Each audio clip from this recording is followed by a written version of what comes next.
На плацу стояла привычная строгость, строй, ровные ряды, голоса инструкторов. Но в воздухе витала напряженность. Молодой офицер, уверенный в своей безнаказанности, шагнул вперед. Его голос звучал громко и язвительно, когда он обратился к новобранке. Он ухмылялся, комментируя ее ошибки, смакуя каждое слово, а вокруг десятки глаз следили за унизительной сценой. Девушка побледнела, потом залилась краской, сжимая кулаки так, что костяшки побелели. Она стояла прямая, но внутри ее разъедала беспомощность. Смех офицера резал воздух, пока внезапный нарастающий гул не прервал все.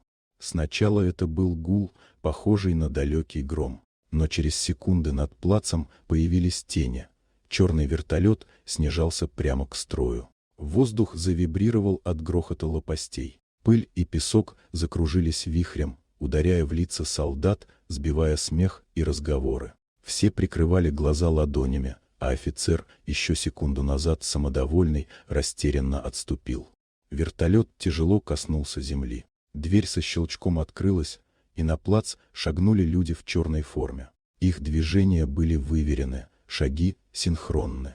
Шлемы закрывали лица, оружие они держали не угрожающе, а спокойно, символ силы и дисциплины. Это были бойцы специального подразделения, которых знали лишь по слухам, защитники гражданских и наставники для новобранцев.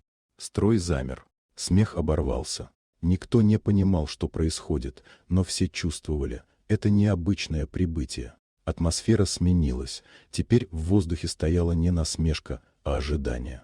Командир группы сделал шаг вперед, его голос прозвучал громко и ровно, перекрывая шум моторов. Здесь нет места унижению.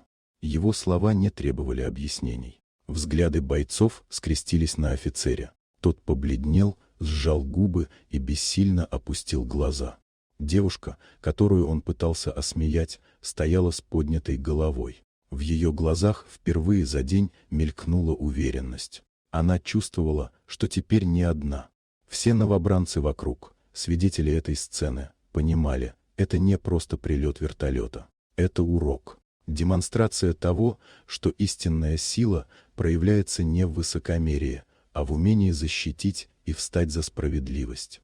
С этого дня на плацу больше никто не решался смеяться над другими.